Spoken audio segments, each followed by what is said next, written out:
Olá, sejam todos muito bem-vindos a mais um encontro Entre Linhas, o 10º encontro do Diálogo Interreligioso de Catanduva.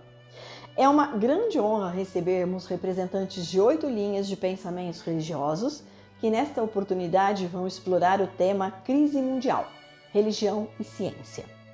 Vivemos uma crise sanitária e econômica de dimensão planetária e evolução imprevisível. Tudo pode acontecer. Nesse contexto, quais os papéis da religião e da ciência? Esta é a questão a ser respondida neste nosso encontro. Para isso, contaremos com participantes, com expositores do budismo, catolicismo, espiritismo, Hare Krishna, islamismo, protestantismo, yoga espiritualismo e umbanda. Este Entre Linhas será apresentado em 2 partes.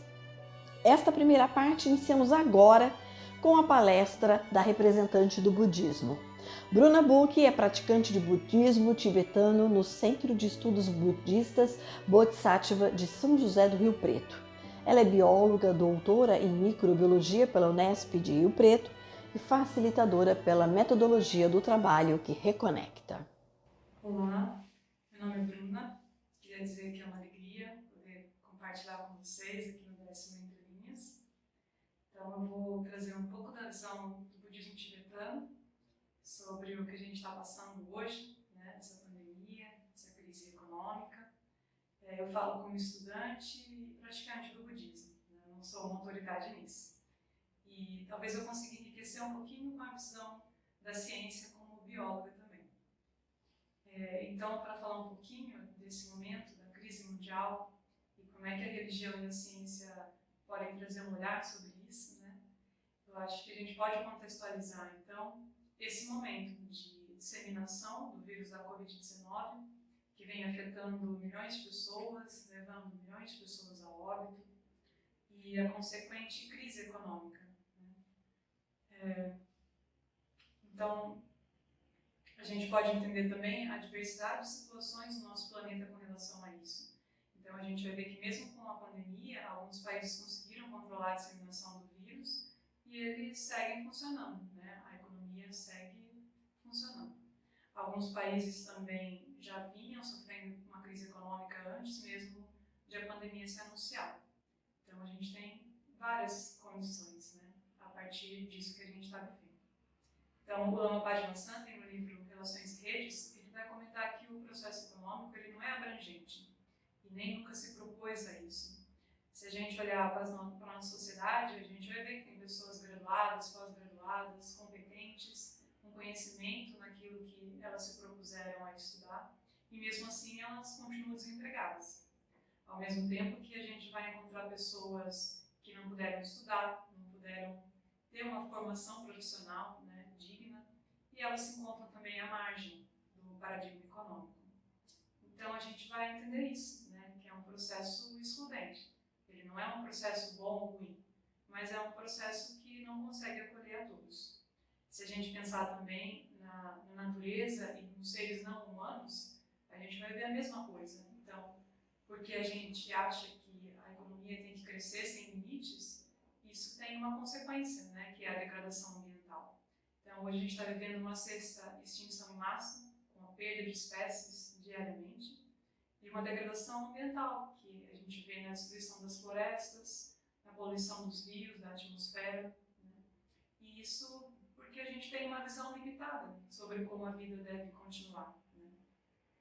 Se a gente olhar os povos da floresta, os povos originários que vivem isolados, eles não estão inseridos no processo econômico. E mesmo assim, eles conseguem viver, né? Eles seguem com suas vidas. E eles confiam, né, na natureza e no que a natureza pode fornecer. Eu não estou dizendo aqui que a gente vai abandonar a nossa vida na cidade e mudar para a floresta, né? Estou dizendo que há uma possibilidade de viver de um outro jeito. E eu acho que a gente pode olhar para isso, que talvez as nossas vidas possam seguir de uma maneira que acolha mais e mais seres, né, ao invés de excluir. Então, essa visão limitada, que é a visão econômica, ela é uma visão que opera desde sempre na nossa vida, né? Então, no budismo tibetano, a gente vai explicar isso através do ensinamento dos 12 elos da originação dependente. Então, é um ensinamento bastante complexo e profundo, que com o pouco tempo que a gente tem aqui, vai ser possível ver de uma maneira muito superficial, né? Então, esse ensinamento ele foi dado pelo Buda logo que ele se iluminou na árvore Bodhi. E a gente vai dizer no budismo que os seres eles têm a mente livre e eles querem ser felizes e se livrar do sofrimento. Então, sabendo disso, o Buda se questionou logo após a sua iluminação. Se os seres são livres, como é que eles ficam presos em visões estreitas, visões limitadas sobre si mesmo e sobre a natureza, né? Então, se a gente quiser olhar isso dentro das nossas vidas, a gente pode primeiro entender as nossas identidades. O que a gente vai chamar de identidade aqui são as construções, as imagens que nós temos sobre nós mesmos, né? Então, a gente pode ter as nossas identidades dentro da família, como mãe, filha, esposa, irmã. A gente pode ter identidades das coisas que a gente gosta de fazer. Então, identidade de desenhista, de artesã, identidade de quem gosta de cozinhar. E aí a gente vai vendo que a gente vai construindo um mundo em torno dessas coisas, né? Uma visão de mundo. A gente tem a nossa identidade profissional, que é a forma como a gente optou para operar no mundo, dentro do paradigma econômico, né? Então, essas identidades, elas trazem marcas, né? Tendências, assim, desde muito cedo, quando a gente é criança. Se a gente acreditar em vidas passadas também, coisas que a gente traz de outras vidas, coisas que foram construídas em família, né? A gente vai perceber que nessas identidades tem emoções associadas, sentimentos, né? Por isso que a gente diz que elas são energizadas. Então, por exemplo, se uma criança gosta de matemática e tem facilidade com isso, e dentro da família dessa criança tem uma tendência, uma marca, que é de engenheiros. Então, vamos supor que o pai seja engenheiro, o avô seja engenheiro, tem afeto ligado a essa profissão, né? Então, de repente, essa criança ela preferia seguir uma carreira como músico e usar a sua habilidade matemática para isso. Mas, como tem essas marcas dentro da família, ela acaba optando por uma profissão que talvez na nossa sociedade seja vista como mais segura, mais estável, né? Que vai proporcionar que ela adquira bens com mais facilidade, construa uma família mais estável. E essa pessoa ela vai seguir por esse caminho e vai abandonar outras visões que ela tinha de possibilidade de atuar no mundo. E a gente vai fazer isso com várias coisas, né? De repente, como mãe, eu entendo que eu não posso me dar a liberdade de viajar sozinha, sem os meus filhos. Então, cada identidade ela vai movimentar uma visão sobre si mesmo e sobre o mundo. E essas identidades, elas movimentam várias emoções. Essas emoções estão ligadas com o fato de que a gente quer sustentar e defender. Então, por exemplo, no meu trabalho, se aparece alguém mais qualificado que eu vou imediatamente começar a movimentar, né? Eu vou procurar fazer um curso para manter o meu currículo em dia e garantir a minha situação. Então, a gente vê que isso é a defesa e o sustento da identidade. A gente está o tempo inteiro se movendo para garantir que as nossas identidades caminhem e funcionem. Então, isso é um processo incessante que a gente segue dentro dos 12 elos. Mas aí acontecem situações que a gente vai chamar no budismo de impermanência. A pandemia é uma situação de impermanência, né?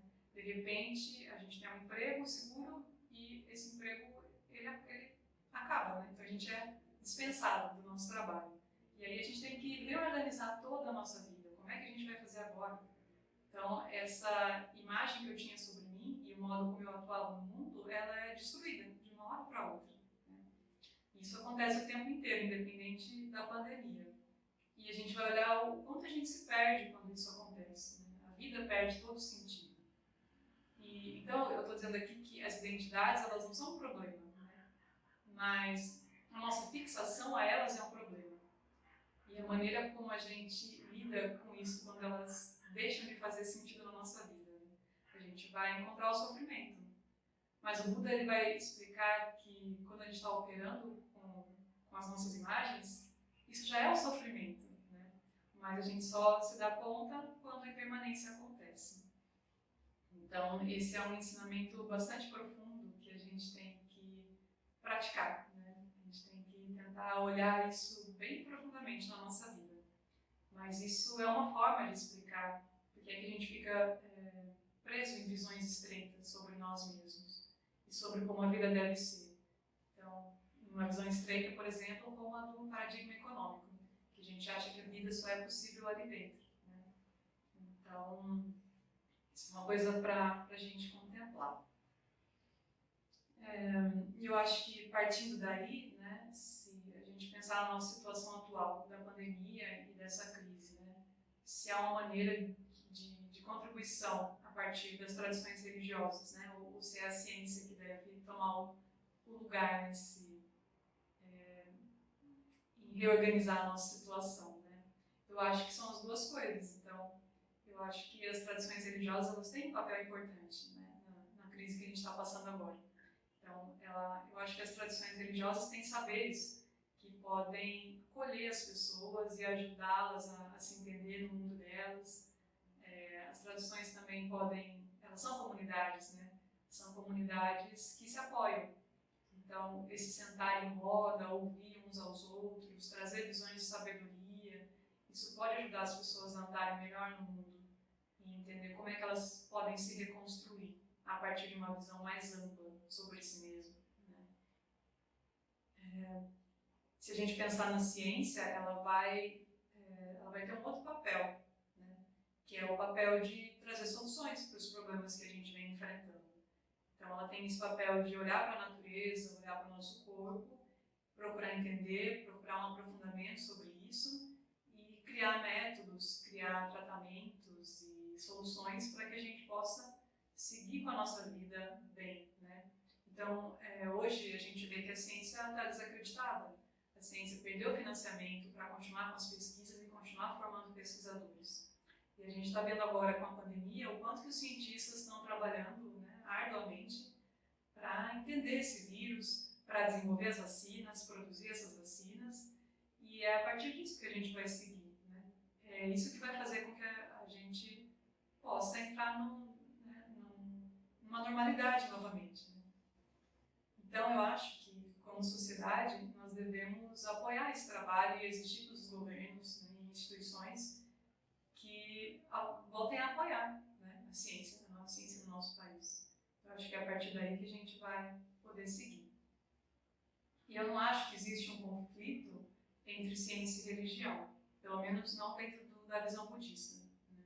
Então, o Dalai Lama mesmo ele promove encontros e diálogos com os cientistas, com a ciência, e ele mesmo diz que se a ciência conseguir provar que os métodos budistas de contemplação da mente, né, eles não forem úteis, ele abandona o budismo e segue com a ciência.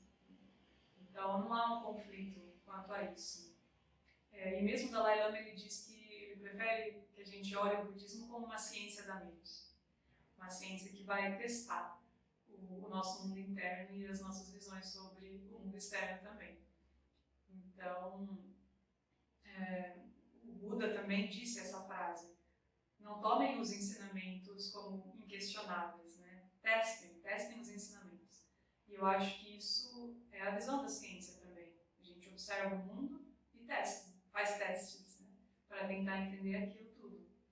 Então eu não vejo um conflito mesmo entre religião e ciência dentro da visão budista. Então, para finalizar essa troca de ideias, essa partilha, eu gostaria de trazer um trecho do livro Relações e Redes, do Lama Padmasambhava, que eu acho que pode ajudar a gente a contemplar tudo isso que a gente comentou aqui. Então, o Lama Samten fala assim: ao sentar em roda, as pessoas olhando-se umas às outras, avaliando o que tem funcionado bem e o que pode melhorar, geram visões convergentes para a ação de suas mentes e energias. Movidos pela originação dependente, referenciadas pelos sonhos conjuntos, cada um manifesta sua mente criativa, e em conjunto, muitas inteligências constroem as realidades e mundos mágicos de possibilidades benignas que manifestam as terras puras, onde cada um pode estar mais próximo da lucidez espiritual última. Sob o ponto de vista espiritual, temos o encontro com os desafios e dificuldades. O encontro com a violência e desarticulação não é respondido com inimizade e agressão. A negatividade e a dor, em lugar de produzirem mais dor e mais negatividade, produzem um impulso vital da construção de mundos melhores e relações equilibradas e lúcidas. Essa energia nos dá um nascimento espiritual elevado e sustenta nossas vidas. É a própria essência da alegria e da felicidade. A mudança da mente muda o mundo. A flor cria a primavera. A visão da primavera muda o mundo inteiro. Sim, a realidade é luminosa, coemergente com a nossa mente. Essa é a era da luminosidade. É o tempo de acessar as possibilidades do que antes não era visto. É o tempo de acessar as liberdades naturais incessantemente presentes. É o tempo da lucidez, é o tempo das terras puras. A ciência se tornará aliada de terra pura. Não é o tempo da estreiteza da visão e nem do sofrimento. A visão estreita será ampliada. O mundo é um jardim da luminosidade da mente. Estamos no alvorecer de uma nova era de visão. O poder dessa visão curará o mundo. Então, eu encerro aqui a minha contemplação que eu tinha para oferecer e agradeço e espero que possa trazer benefício para você e para as pessoas que convivem com você. Gratidão. Do catolicismo, vamos contar com a participação de Padre Oswaldo de Oliveira Rosa, que sempre teve uma vida dedicada às obras sociais. Foi eleito prefeito de Catanduva e iniciou seu mandato neste ano de 2021. Padre Oswaldo de Oliveira Rosa, prefeito de Catanduva, já não tem mais igreja sob sua responsabilidade, mas celebra missas por toda a região. Por décadas, Padre Oswaldo liderou a paróquia Imaculada Conceição e as obras sociais junto a uma extensa comunidade. Ele vai apresentar as suas considerações sobre o tema na perspectiva católica. Minha saudação fraterna a todos. Sou o Padre Oswaldo, da cidade de Catanduva. Tenho imenso prazer de participar desse grande evento. É um momento único de pensarmos um pouco sobre a situação da humanidade. O mundo passa por um momento único, um momento histórico, um momento aí gerado por uma pandemia, gerado pelo Covid, que atingiu não uma parte do mundo, não um setor, mas toda a humanidade, praticamente todos os hemisférios, todos os países. E nós estamos vivendo essa realidade, que vem gerando crises, e oriundas também pela crise econômica. Nós observamos a disparidade entre os que têm e os que não têm é muito grande, gerando algumas facetas da humanidade, do mundo, misérias, sofrimentos.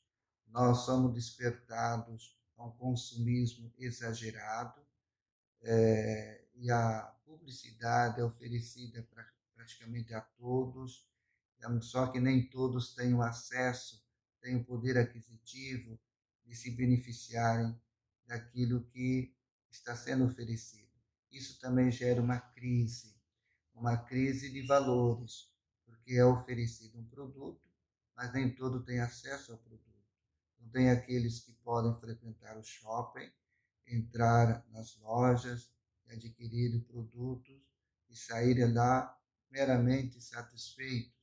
E aqueles que vão ao shopping, por exemplo, olham o produto e voltam para casa de mãos vazias, talvez frustrados. Isso vai criando também no ser humano uma crise. Nós temos uma oferta muito grande de ideias, ofertas de doutrinas, de filosofias. Isso, por um lado, é muito bom, mas, por outro lado, também traz certas inseguranças, porque as pessoas não sabem o que vão seguir de fato. E aí ficam inseguras, causando desconforto interior. Então, a gente vai percebendo que a crise ela vai gerando vários desarranjos para a sociedade e para a pessoa humana. Nós podemos também observar os valores familiares. Hoje, o contexto familiar ele passa por uma crise de identidade. Qual o melhor formato para se ter uma família, para formar uma família? Qual o melhor formato para a família? A facilidade de troca de relações, de troca de companheiros, de companheiras. Isso também gera conflitos com aqueles que fazem parte desse contexto, que são os filhos, né? Que são os netos, que são os familiares próximos, Os vínculos não são permanentes.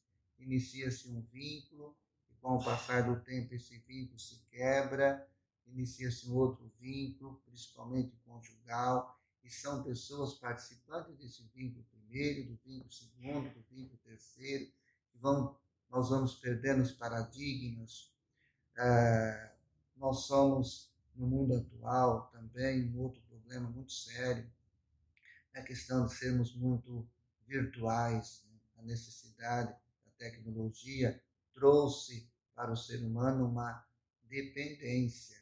Então, a dependência de estarmos sempre nos comunicando com pessoas que não estão presentes, então a gente perde a questão do afetivo, de valorizar o próximo e passamos a valorizar o virtual, o que não está próximo. É muito comum nas famílias, talvez até casais que dormem juntos na mesma cama, ao se levantarem, não se cumprimentam, mas vão dar um bom dia, Deus abençoe, sucesso para aqueles que estão bem distantes. É muito mais fácil, talvez, mas não cria-se esse vínculo. Então, nós estamos vivendo essa crise, é uma crise muito profunda, pela qual toda a humanidade está passando. Talvez a gente poderia perguntar qual a causa. O ser humano, ele nasceu para a transcendência, para a felicidade. O ser humano nasceu para ser infeliz. Então, o anseio pela felicidade é inerente à pessoa humana. E ao longo da existência foram surgindo vários propósitos. Mas o ser humano tem um propósito, é essa relação com o transcendente, essa relação que vai lhe dar, de fato, um conforto interior, vai lhe dar autonomia para realizar as ações que, de fato, vão gerar realizações para a pessoa humana. E nós vamos percebendo que essa transcendência foi sendo mascarada ou suprida pelo material. À medida que o materialismo foi tomando conta do ser humano, e o ser humano vivendo em função da matéria, foi gerando vários desconfortos para a pessoa humana e, consequentemente, para as sociedades e para a humanidade. Segundo a palavra, quando Deus cria o homem e a mulher, capítulo 1 de Gênesis, versículo 26 e 27, seguintes, Deus disse, façamos o homem a nossa imagem e semelhança, que o homem cresça, que se multiplique, que domine a terra, não seja dominado, que domine a obra criada. Dominar não é explorar, dominar é utilizar, é conservar para que a vida aconteça. Então, à medida que o ser humano foi deixando o transcendente, deixando o espiritual e ocupando-se com o material, ele passou a explorar, a buscar só o seu prazer próprio na obra criada. Isso foi gerando uma insatisfação cada vez maior. Então, cada vez maior a pessoa humana tem essa necessidade de ter, de usufruir, de usufruir. São as três grandes tentações presentes na pessoa humana, que é o ter, depois é o poder e também o prazer. E ele foi se descaracterizando, perdendo a sua essência, que a essência do ser humano não é para o prazer, não é para a felicidade, para a realização imediata, mas para aquilo que transcende o momento presente. E acredito que seja também um pouco isso, a perda, melhor dizendo, a perda dos referenciais. O grande referencial da pessoa humana é a transcendência com o ser superior.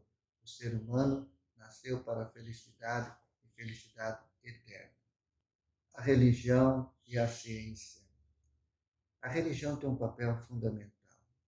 A religião tem o papel de ajudar a pessoa a se relacionar com o transcendente, com Deus, com essa entidade.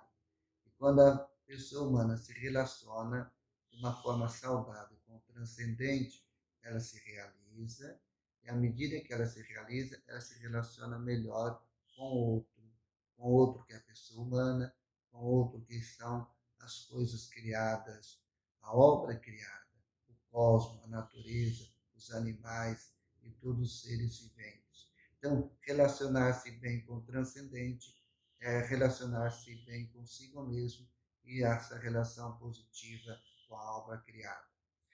A ciência tem seu papel fundamental. A ciência tem a missão de descobrir aquilo que melhor seja para a pessoa humana, as melhores condições para viver uma vida digna, para viver uma vida realizável, uma vida feliz. Então, a missão da religião é levar a pessoa à transcendência, se relacionar bem com o transcendente, consigo e com os outros. E a missão da ciência é fazer com que essa pessoa possa viver bem, cada vez descobrindo as melhores situações, os melhores mecanismos, as melhores formas para viver com qualidade e assim viver feliz. Onde está o erro? A deturpação de tudo. Cada dimensão religiosa ou científica tem sua essência, que são importantes para o desenvolvimento e a realização da pessoa humana. De uma maneira muito simples, tenho o desejo de contribuir com todos nesse processo de reflexão. Deixo a todos meu abraço fraterno e juntos vamos construir um mundo melhor, da melhor forma e fazendo melhor. Nós precisamos que o ser humano, de fato, busque a sua essência, que é ser humano. Do Espiritismo recebemos Ivética Severini, ela é psicóloga, clínica transpessoal, dirigente da Associação Beneficente Espírita Amigos de Germano. Que a paz de Jesus esteja conosco. Eu gostaria de agradecer por mais este convite dos organizadores do Entre Linhas, com muito carinho, com muita alegria, saudar a todos os segmentos religiosos participantes e todos que estão acompanhando este 10º encontro.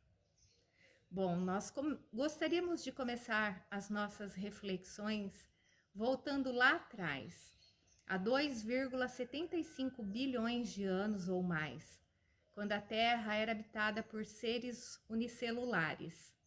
E antes disso, os vírus já existiam. E não aleatoriamente, porque não tem nada aleatório nesse universo, tudo é ordenado, tudo funcionando numa engrenagem perfeita. O surgimento da vida no planeta não foi por acaso. Os cientistas já se fizeram essa pergunta. Intrigados com a complexidade da vida, jogaram nos supercomputadores. Qual é a probabilidade matemática da vida surgir por acaso num planeta como a Terra? E os supercomputadores, entendendo a complexidade da molécula de DNA, de RNA, calcularam e chegaram à chance que é de 1 sobre 10 elevado a 8.896. Em outras palavras, é quase impossível. Existe ordem, existe um campo de ordenação a favor da vida. Então a vida veio evoluindo de seres unicelulares, vegetação, depois peixes, anfíbios, répteis, aves, mamíferos e seres humanos, que hoje é a estrutura mais complexa porque temos o neocórtex. E não paramos por aí, estamos evoluindo os nossos níveis de consciência. Estamos despertando desse sono que é a vida material, que muitas vezes não nos deixa ter um encontro com as realidades espirituais. E estamos caminhando em direção à angelitude, em direção ao supraconsciente.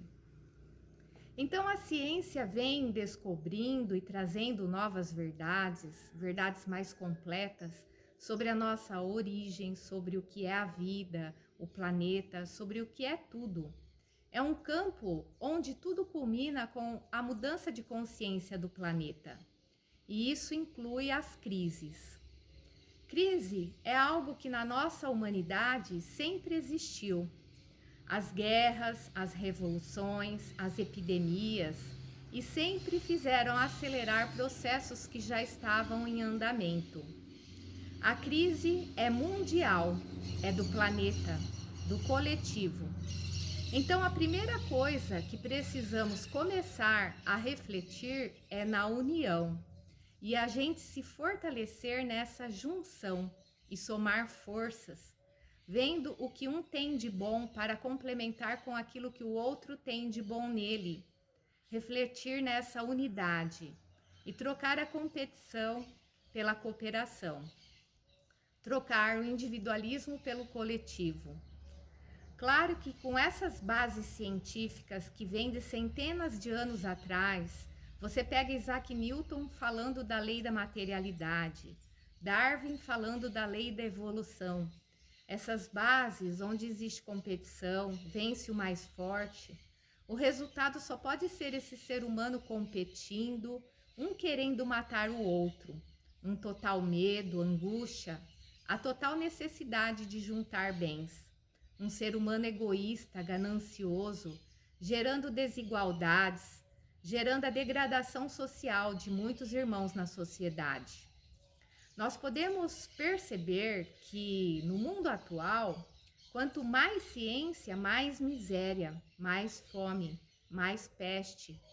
Falta o essencial, falta o amor nos nossos corações.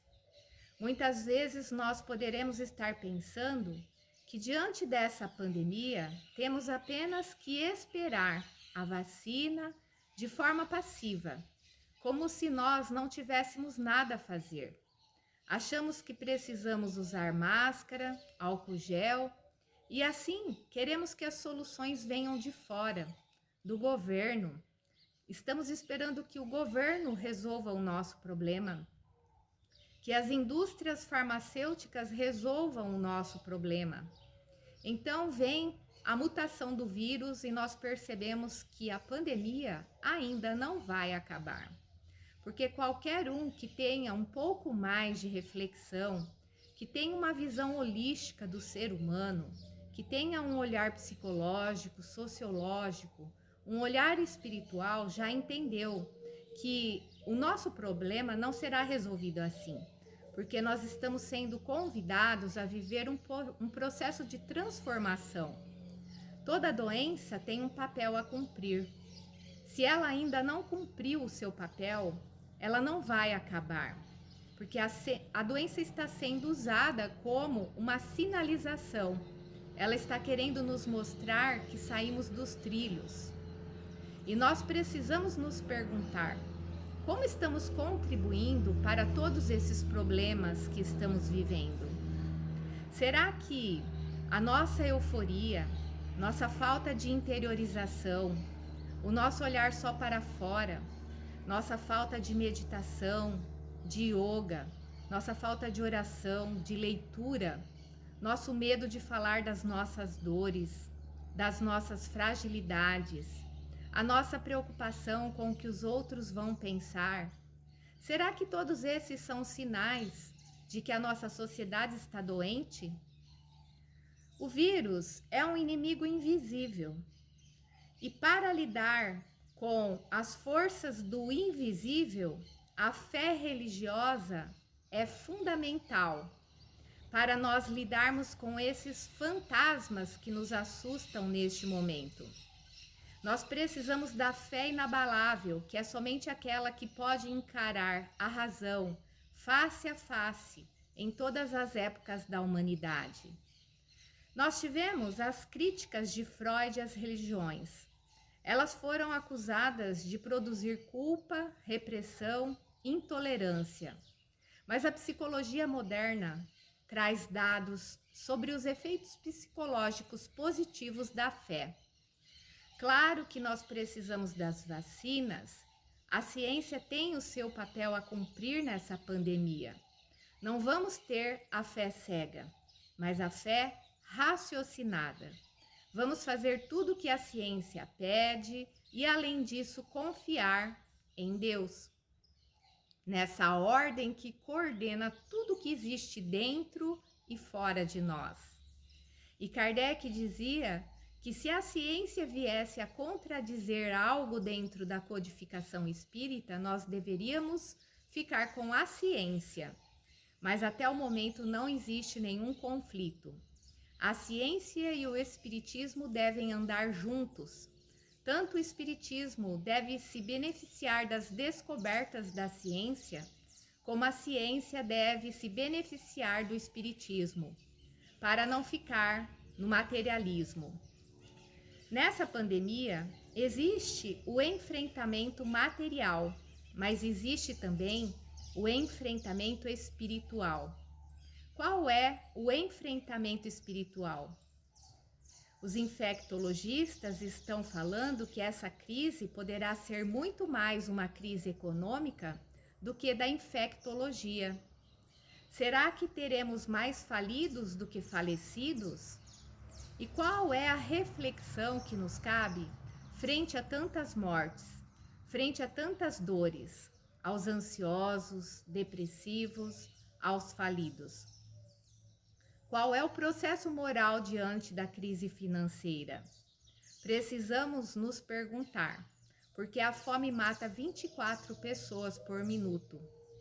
Será que diante desse quadro, as empresas podem continuar pensando apenas nos lucros, sem pensar na coletividade, na sustentabilidade ecológica? A doutrina espírita nos diz que os bens da terra pertencem a Deus. Nós somos apenas usufrutuários, somos apenas administradores dos bens. E Deus nos oferta tantos recursos. Qual o uso que nós devemos fazer desses recursos? Empregamos bem todos eles quando? Quando temos o amor e a caridade, as boas obras. O Espiritismo diz que Deus permite que a fortuna fique concentrada nas mãos de poucos, para que dali se derrame para os demais. São os talentos. Cada um tem o seu talento, que pode ser usado em benefício de alguém.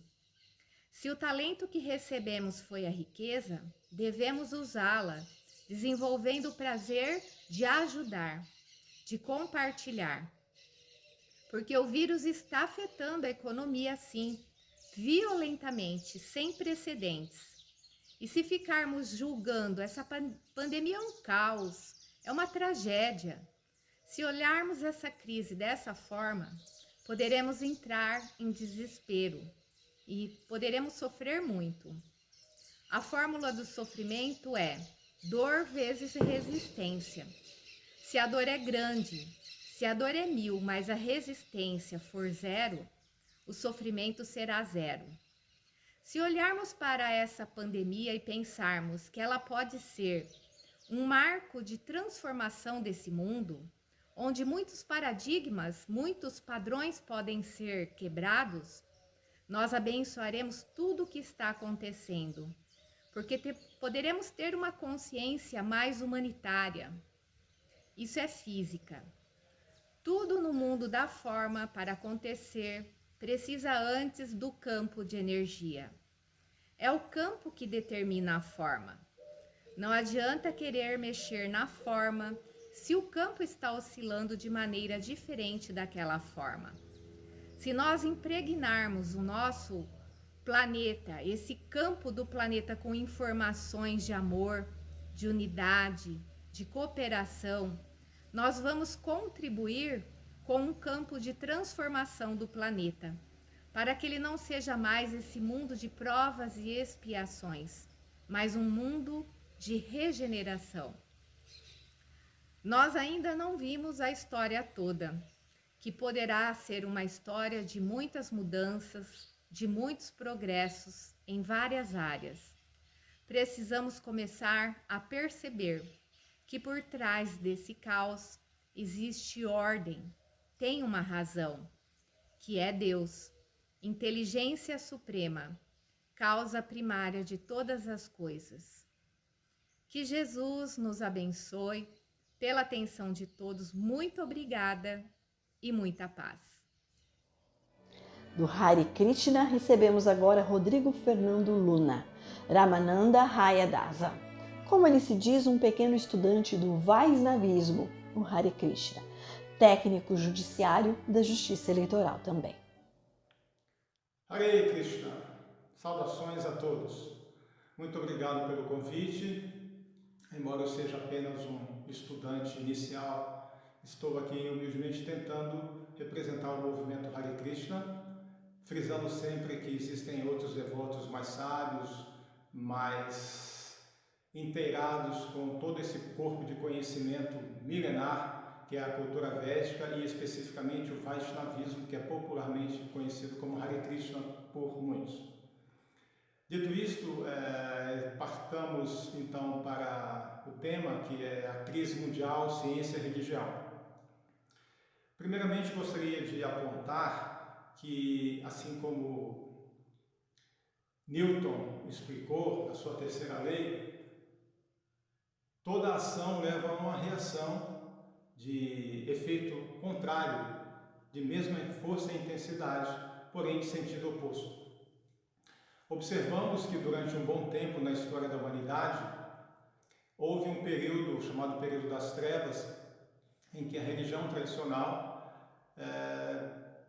foi muito pesada com pessoas que pensavam diferente e tinham outros insights, outras pesquisas, e com o surgimento do Renascimento, a era do Iluminismo, houve uma reação aos fanáticos, podemos dizer assim, religiosos, que condenaram a humanidade a uma crença absolutista. Então, nós vemos alguns expoentes da humanidade, como Karl Marx, por exemplo, dizendo que a religião era o ópio do povo. O próprio Freud, com todo respeito, dizendo também que ser religioso era como um distúrbio mental. E outros mais, assim, cientistas que degradam a questão da atividade religiosa não faltam. Contudo, temos que levar em consideração esse efeito sociológico de reversão. E também, por outro lado, nós temos vários cientistas, hoje em dia principalmente, que já estão levando em conta muitas considerações e observações com relação à prática da atividade religiosa para tanto questões sociais, de ascensão social em garotos e garotas de periferia que são praticantes de atividade religiosa, como para o próprio benefício da saúde, em termos de cura de doenças. As pessoas que têm fé e acreditam se curam mais rápido e adoecem menos. Isso já é comprovado assim, por experiências em vários hospitais.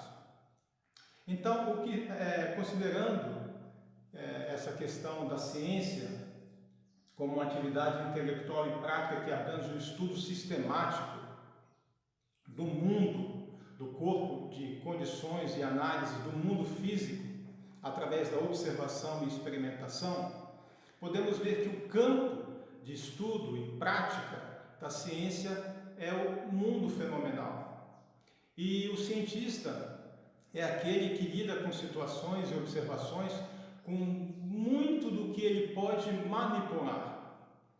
Então, por exemplo, dando um exemplo bem rápido, se um cientista quisesse saber, por exemplo, a fisiologia, a anatomia de um sapo, ele poderia pegar o sapo, levar ao laboratório e abrir o sapo, dissecá-lo, estudá-lo. Esse método não se aplica a questões que estão além da física, o que resolveu se chamar, por exemplo, na Grécia Antiga, de metafísica, o que está para além do físico.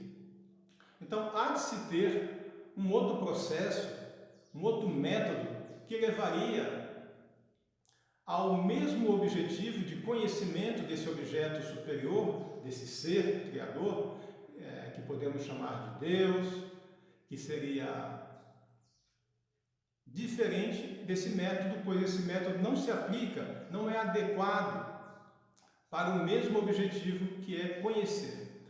Então, há uma distinção muito clara da aplicabilidade do método. E isso leva a condições de diferenciações dos campos de estudo. Sendo assim, partindo para o conceito de religião, que eu gosto muito do conceito latim, que segundo muitos etimologistas, estudiosos da origem e significado das palavras, o verbo religare, como novamente, né, como ressurgir, surgimento, novo surgimento, ressurgimento. Então, o religare seria a base da palavra religião. Então, religare, ligar, conectar, unir, reatar. O que a quem? É o que podemos perguntar.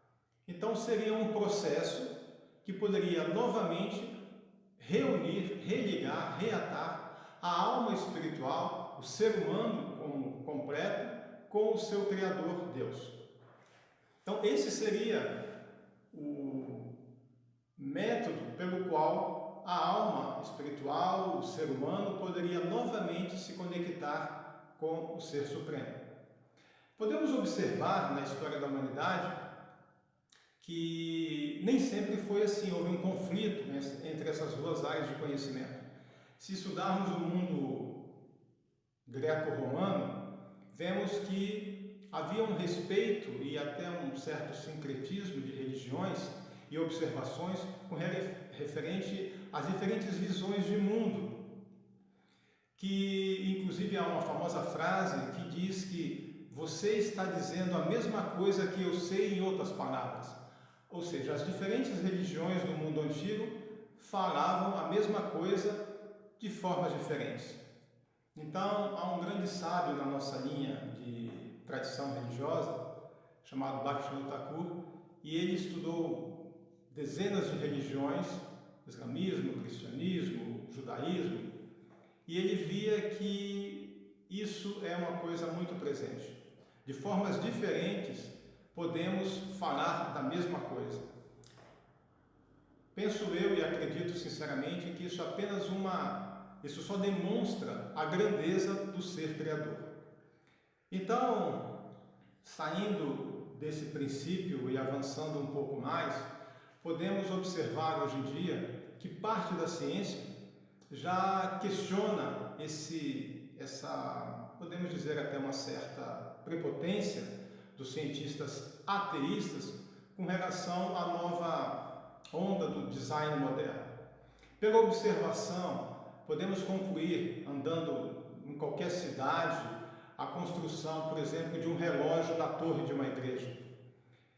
Qualquer pessoa, não é preciso ser muito inteligente, pode entender que, existe um relógio na torre da igreja. Há de se pensar que alguém inventou esse relógio na igreja. Então, por trás de toda a atividade nossa, humana, nós vamos ver uma pessoa. Então, pode-se concluir, por lógica simples, que esse mundo como uma manifestação de alguma pessoa que assim o criou. Haja vista que nós vemos uma organização. Se para um simples relógio podemos entender que houve um Criador, que dirá para todo o universo. Então, a ideia de um ser criador, muito inteligente, bondoso, onipotente e onipresente, é a ideia mais incrível que existe sobre a face da Terra. Podemos, dentro da ciência, considerar, e eu sou grato à ciência e muita gente, né? A ciência diminuiu nossas dores, traz a nós benefícios incríveis. Por exemplo, estamos aqui agora gravando através de um celular e isso será visto para milhares de pessoas, assim esperemos. O corpo e o tamanho da atividade científica, o processo, não se aplica a esse ser que consideremos o princípio básico que se trata de uma pessoa superior a nós. Então, como eu disse antes no exemplo do sapo, nós podemos pegar um objeto que é inferior a nós e dissecá-lo, examiná-lo, experimentá-lo. Mas como esse método não se aplicaria a um ser que é superior a nós? O processo tem que ser diferente. Então, assim, por exemplo, para eu entrar numa universidade, eu tenho que me submeter a um processo de vestibular. Se eu quero um emprego numa determinada empresa, eu tenho que me submeter a uma entrevista e me comportar de certa maneira naquela entrevista, falar certas coisas, não falar certas coisas. Se para um simples emprego ou entrada em uma universidade eu me submeto a um processo, a um comportamento, que dirá então a Deus? Então, quando temos um ego muito expandido, esse processo fica difícil para esse tipo de pessoa, mesmo ela sendo racional e inteligente. Então, a ideia de que a religião seria um processo como uma muleta psicológica, para muitos, não é muito racional. Haja vista que a imensa maioria da população, durante toda a sua história, sempre acreditou que existe um ser superior, uma causa diferente do que apenas as questões físicas. Citando um exemplo muito rápido de uma tribo no norte da América do Sul, próximo ao Caribe, uma tribo indígena, eles acreditam na deusa da floresta. E eles produzem canoas para que naveguem nos rios. E antes deles chegarem nessa atividade de cortar uma árvore para fazer uma caneia, eles pedem permissão e oram a deusa da floresta. E essa deusa da floresta, segundo essa tribo, não gosta de ser muito solicitada, de ser muito incomodada. Então eles não vão lá simplesmente como uma empresa que faz papel e celulose e derruba todas as árvores e causa uma degradação ambiental. Eles vão lá, destroem uma árvore, arrancam uma árvore e constroem a canoa. Ou seja, tem muito mais uma atividade ecológica do que as pessoas ateístas. Então, assim, o comportamento, por exemplo, Blaise Pascal, ele coloca 4 suposições. Você pode acreditar em Deus e ele não existir. Você pode não acreditar em Deus e ele não existir. Você pode não acreditar em Deus e ele existir, e você pode acreditar em Deus e ele existir. Eu vou repetir para ficar claro. Você pode acreditar e ele não existir. Você pode acreditar e ele não existir. Você pode não acreditar e ele existir. E você pode não acreditar e ele não existir. Isso leva a algumas implicações morais muito significativas que nós devemos levar em consideração. Porque quando nós nos submetemos, também, isso é uma questão relevante, quando nós nos submetemos a uma prática, há também um corpo ético muito interessante. E a questão da liberdade, da pessoa que espontaneamente se submete a um método religioso, de prática religiosa, tranquila, educada, decente, não fanática, é muito significativo com relação aos seus pares e com relação ao próprio meio ambiente em que vive, porque ela considera que nada disso aqui é meu, isso pertence e eu tenho que prestar contas no final a uma situação. Então, a conduta de uma pessoa religiosa já é ecologicamente, tanto do ponto de vista social como do ponto de vista puramente ecológico, tendencialmente superior. Então, nós vemos que hoje, essa crise mundial que se apresenta é uma questão de postura mental e sociológica que tende, e esperemos que sim, se amenize com o passar do tempo. E eu gostaria de finalizar aqui citando uma questão que para os ateístas, cientistas, é muito incômoda, porque justamente o conceito de Deus é muito claro e é muito gratificante para aqueles que assim o aceitam. É um poema muito antigo, eu só vou ler um verso, muito milenarmente muito antigo. Eu adoro Govinda, que é conhecido como Krishna, a suprema personalidade de Deus. Ele possui um corpo espiritual eternamente bem-aventurado. Ele é a origem de tudo, sem nenhuma outra origem. Ele é a causa primordial de todas as causas. O que Aristóteles chamava como o motor imóvel, a causa, o motor original que dava movimento ao mundo. Então, para maiores esclarecimentos, a organização vai fornecer meu WhatsApp, caso assim o desejem. E muito obrigado a todos. Hare Krishna, espero ter humildemente contribuído. Om Tat Sat. Estes foram os primeiros participantes deste nosso encontro. o 10º Entre Linhas. Acesse agora a segunda parte e acompanhe a análise sob o prisma do islamismo, protestantismo, yoga espiritualismo e umbanda.